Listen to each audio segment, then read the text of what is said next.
Hello everyone, this is Husker Eurocat welcoming you back to Madden 19 for the PC and the New York Jets franchise. New York opened the season with a win on the road in Gillette Stadium against division rivals New England Patriots.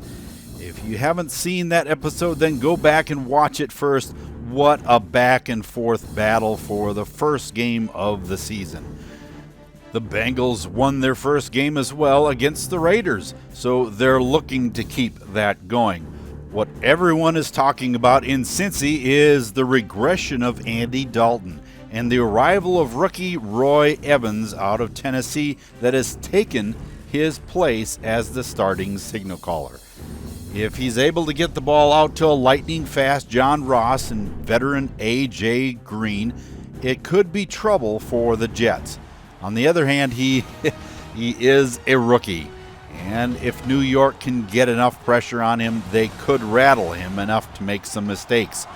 It just remains to be seen if they can capitalize on the mistakes that he may make. They have also a formidable rushing attack with Giovanni Bernard leading the way, so the Jet defense has its hands full. They look to have a pretty good defense and had a solid performance last week, getting to Derek Carr 5 times in that 27-17 win. So they definitely have the ability to get in the backfield as well. Both teams are ready for kickoff, so let's get to the action as the Bengals host the Jets on the Football Freaks Sports Network.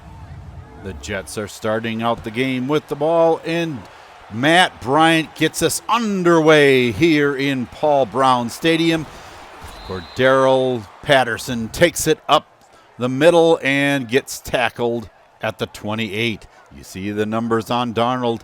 He needs to improve that interception rate, or else the Jets are going to suffer in this game.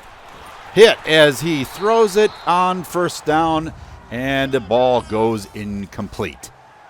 There is the Jets' offensive line, and still at question mark is that left side with just rookies. Are they going to be able to protect? And that one is over the middle to James. First down, Jets. Now at the 46. It's complete again to James, and he's inside Bengal territory at the 42. Now on 2nd and 11. Montgomery is caught in the backfield. A big loss, and now from 3rd and 13.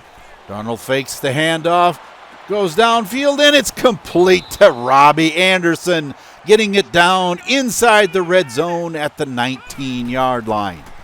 Back to pass. Darnold goes over the middle to James again, 3rd and 5. Dalton across the middle again to Roberts inside the 10-yard line, and he gets the first down. Now 2nd and goal. And it's intercepted. Cornerback William Jackson makes this grab in the end zone, and that ends the Jets' threat. That could be huge because it sets the tempo for the game. Darnold is trying to be a little bit more careful today with the ball, but he gets intercepted the very first drive. Now Evans throws complete out to Eifert, and he's got a first down at the 42-yard line. Now Giovanni Bernard heads up the middle and only gets to the 45. 2nd and 7. This time he's got big yardage. Oh, and he almost breaks it all the way to the end zone, but gets stopped, tripped up at the 37.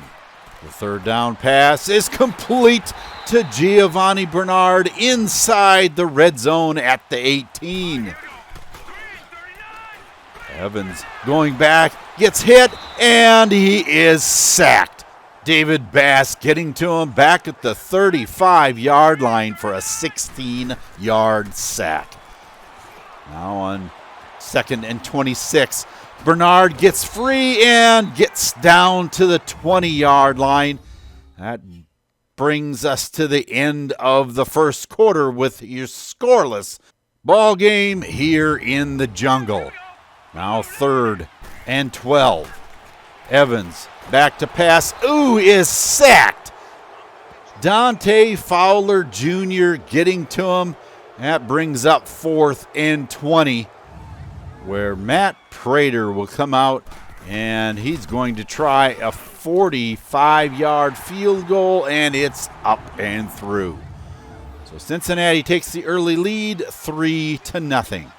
Now Darnold alone in the backfield, throws complete across the middle to James, and he has a first down out to the 39. 2nd and 10. That one is popped up in the air, intended for Anderson, but knocked away. 3rd and 10. Back to pass again. Throw. Oh, almost intercepted. Sean Williams just about had that one. 1st and 10 for the Bengals now. Evans drops back, rolls to his right, throws complete. Cethan Carter makes the grab at the 37-yard line. 3rd and 4. Back to pass over the middle, complete. Tyler Boyd getting the first down at the 48-yard line. Now Mixon takes it to the right side, and he has a mere 9-yard pickup. 3rd and 1. Bernard, he gets the first down up the middle, getting it down to the 38. Evans back to pass again, just gets rid of that. Complete over the middle to Tyler Eifert. And at the 27, Evans throws complete down to A.J. Green. He has it at the 10-yard line. 1st and 10. They can barely make a first down just outside the goal line, and a flag. Penalty on the offense, illegal block in the back. John Ross guilty of the infraction. So that drives the Bengals back, and he is sacked again by David Bass. This time a 5-yard loss, but that brings up 2nd and 21. Evans, as it intercepted, Marcus May jumped in front of that pass, doing his part to ensure that the Bengals don't make the touchdown. He has it at the 24-yard line. You can see there in the background it was intended for Tyler Boyd, but now Darnold and company have it going the other way. He drops back, and he is sacked. Carlos Dunlap making the stop in the backfield. Back to pass again. Throws complete out to Robbie Anderson at the 34. Dropping back again, throwing and hitting Corral out of the backfield. He's fighting for yardage and finally gets tackled at the 41. That brings us to the 2-minute warning with your score 3-0 Cincinnati. James catches that one over the middle, and he has lots of room down inside the 40-yard line for a first down. Oh, and that one is intercepted. Nick Vigil jumping up and grabbing that football out of there stops the Jets' drive. That's Darnold's 2nd interception of the game, and he had 2 last week. So that's a lot of interceptions already, and he's only in his 2nd game. Pass is complete out to John Ross in front of Trumaine Johnson. Now from the 48, Evans scrambles and gets tackled finally by Trumaine Johnson after a 4-yard pickup. Evans back again, throws over the middle to John Ross. He has the first down inside Jet territory. They're awfully close to field goal range, and now they're in it. Bernard making that grab and run down to the 33. 2nd and 5. The pass knocked away by Nelson. 3rd and 5. Evans back again. Can't find anybody open. decides to scramble and does not make the sticks. 4th and 1, that brings out Matt Prater, and it's almost blocked, but he gets it off in time, and that brings us to halftime with your score 6-0 Cincinnati. Between the Jets' lack of a running game, -3 yards rushing, and Darnold throwing 2 interceptions already, it's a wonder they aren't behind by more than just 6 points. The defense is doing a spectacular job. Now let's go to our sideline reporter, Eurocat Baby, for a coach's report. From an injury perspective, the first half was pretty clean. All we had were some bumps to take care of, and all is good so far. The coaches, however, were not happy. Coach Dale said that he's really going to have to work with Sam Darnold in order to step back and make some clean throws. These interceptions, especially the one in the end zone, were just a matter of lack of concentration and timing.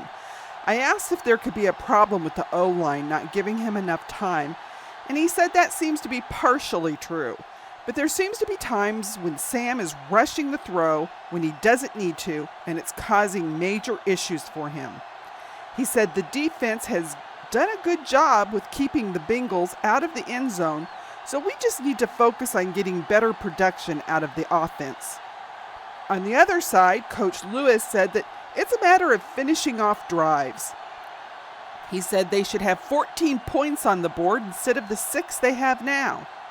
I asked if he was pleased with the performance of his rookie quarterback, and he told me that Roy is doing great.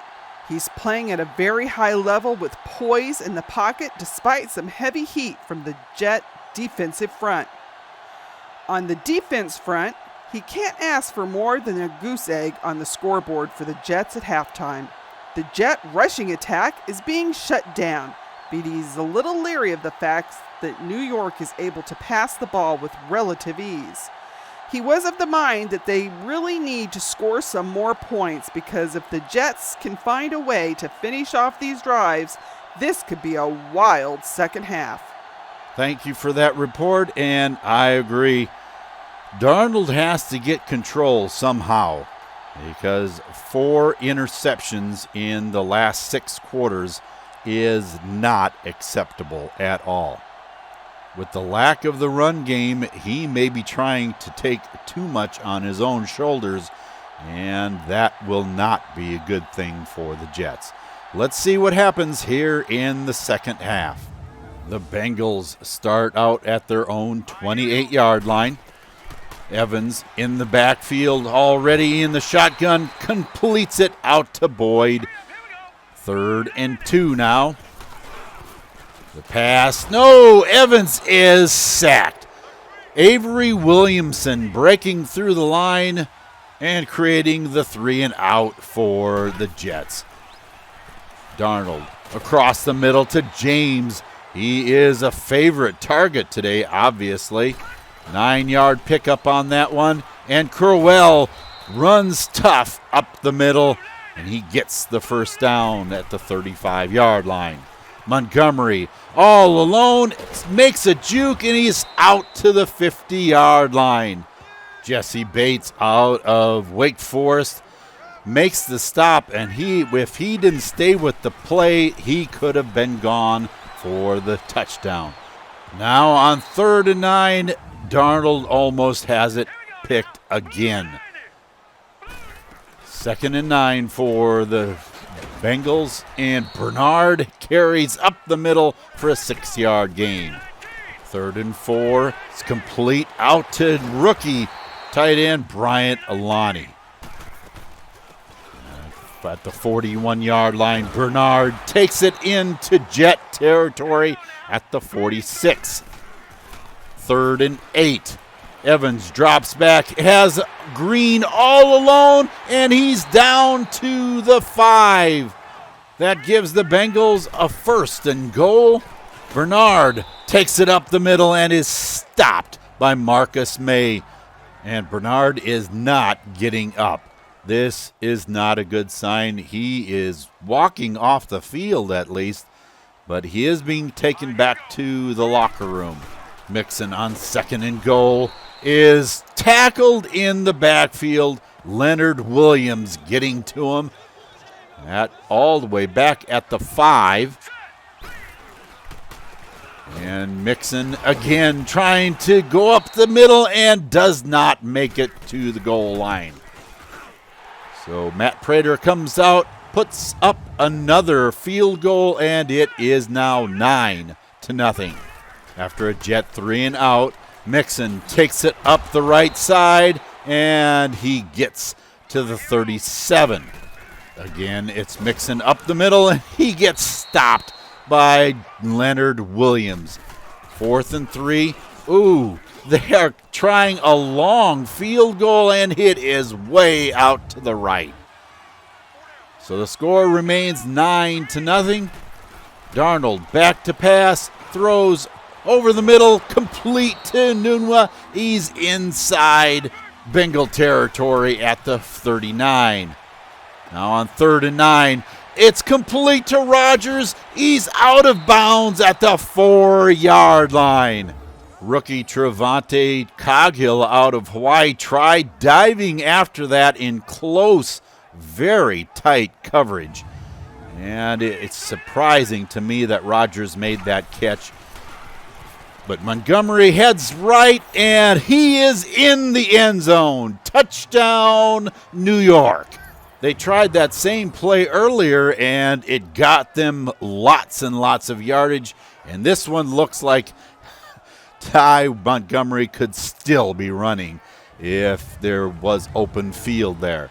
So that brings us to 9-7. Cincinnati still in the lead, but only a 2-point lead now. 2nd and 4. Mixon tries to make the sticks and cannot get there. 3rd and 1. From the shotgun, Evans completes it across the middle. Boyd makes the grab at the 45. A little play action to Mixon. The throw out to Carter, and he has the first down and out of bounds at the 34. 1st and 10. Evans has sacked Trumaine Johnson, getting to him. And that is a 7-yard loss. The 3rd down pass is broken up. Steven Nelson getting to it. Prater trying another completely ridiculously long field goal, and it hits the crossbar and bounces back into the field. Oh, that could have ended things right then and there. And on 1st down, Darnold is sacked. Another rookie, J.J. Booker, makes this tackle. Now, Darnold throws long, and it's intercepted for a 3rd time today. William Jackson making his 2nd interception on the day. Darnold tried to go for it all. And while James was there, Jackson just came down with the ball, and it's now Bengals going the opposite direction. At the 24, Evans throws across the middle. Ooh, almost complete out to Tyler Boyd. Mixon gets dumped in the backfield. That brings us to the 2-minute warning. And it's now 3rd and 14. Mixon tries to go up the middle, but David Bass is there to stop him. So 1 minute and 46 seconds left. Can the Jets come back and score? Anderson across the middle, and he has the first down. 2nd and 10. Out to Anderson again. Complete inside the 35-yard line. Time out, Bengals. And Anderson catches, and he fumbled the football. Oh, are they going to call that a fumble? They've got to review this one. And yes, there is a booth review. And I don't know about anybody else, but he certainly looked down to me. And you can tell there he has a knee down, and the ball hasn't come out yet. So what are they going to come back and say? The ruling on the field is reversed, and it is Jets football at the 24. Montgomery tries to make some headroom up the left side. Can't get any. 3rd and 10. And it's Montgomery down to the 20. Timeout with 3 seconds left on the clock. The Bengals can't ice Myers because they're out of timeouts, and up, and the field goal is good. Can you believe this? The Jets came back and actually won the football game. 10-9 is your final score. An anxiety attack waiting to happen can sum up this game.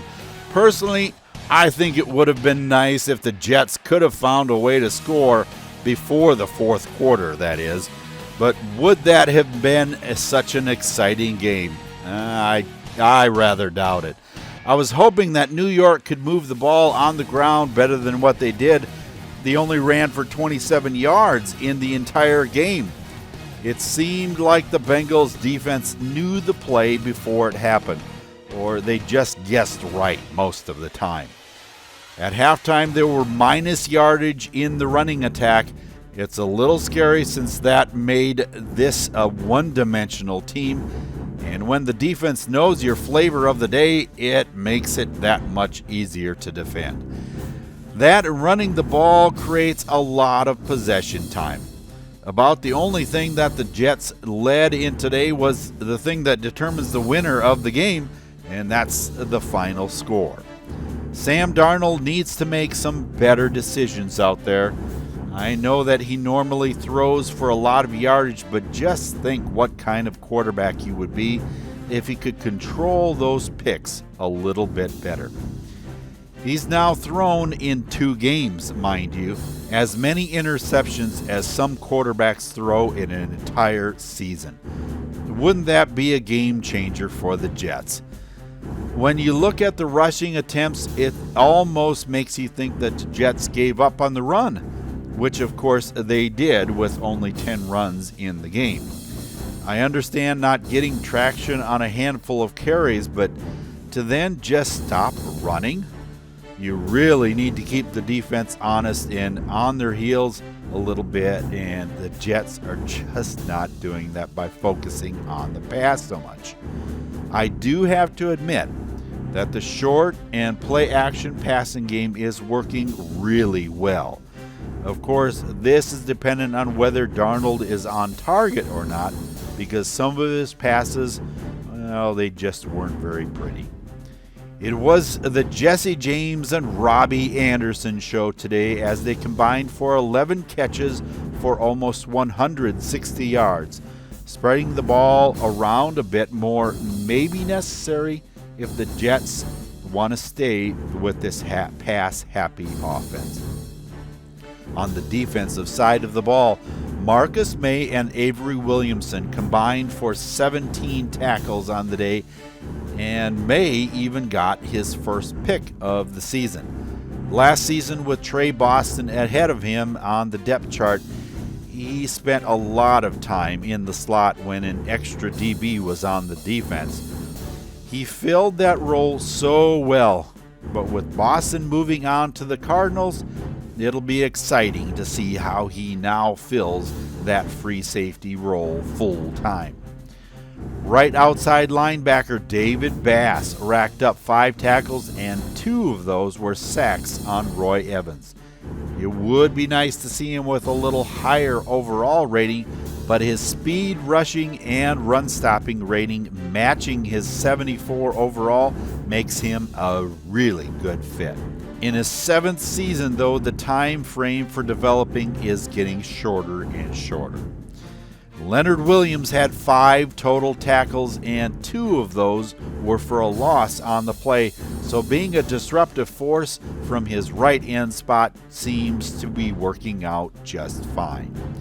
Avery Williamson is the only Jet to get an upgrade this week, and Coach Dale went with a field general upgrade. And he gets a 2-point bump in awareness, 1 in block shed, tackle, and both man and zone coverage. A good upgrade for him. Leonard Williams is wanting to negotiate his contract, and after that last game, I'm sure that Coach Dale wants to keep him on the team, and he does, extending his contract for another 4 years, but at just over $11 million a year. Wow. That makes him the highest paid player on the team going forward. Also, the Jets negotiate with a left outside linebacker Jordan Jenkins. He has normal development, but definitely makes an impact from his position, and he accepts his offer, which is less than half of what Williams' contract is. Ugh. Outstanding value for the Jets organization, though. Both will get a chance to prove they were worth re-signing, as their next stop is in MetLife Stadium, but not as the home team. They're going to play the other New York team, the Giants. The Jets are now 2-0 in the division with a lead over the Bills, well, statistically anyway, and have a pretty good desire to stay there. The Giants have lost their first 2 games against the Lions and the Bills at home, and if the Jets have anything to say about it, they'll have a 3-game shutout at home after next week. The Giants have acquired Tyrod Taylor as their new quarterback after the retirement of Eli Manning. He has OBJ, Sterling Shepard, and Torrey Smith to throw it to, but the halfback crew is rather weak. We'll have to see if the Jet D can stop what appears to be a solid passing attack. Does that sound familiar at all? The defense has a very good line, so this could present some more problems for the running game of the Jets. But Sam Darnold should be able to have a fairly good day against an average secondary, provided he can throw without throwing it to the other team. That does it for this week's presentation of the New York Jets franchise on the Football Freak Sports Network. Once again, if you enjoyed this video, leave a like and remember to subscribe and hit that bell for notifications of new videos as they come out. With a very strong fourth quarter, the Jets took down the Bengals this week to earn back the top spot in the AFC East. This is not the time to be resting on their past accomplishments, though, as they need to get ready for the Giants. Once again, the run evaded the Jets, and one just has to wonder if this is just going to be the norm for them, or can they get something figured out? Can the defense focus this week in practice and come up with a way to stop the combo of Tyrod Taylor and Odell Beckham Jr.?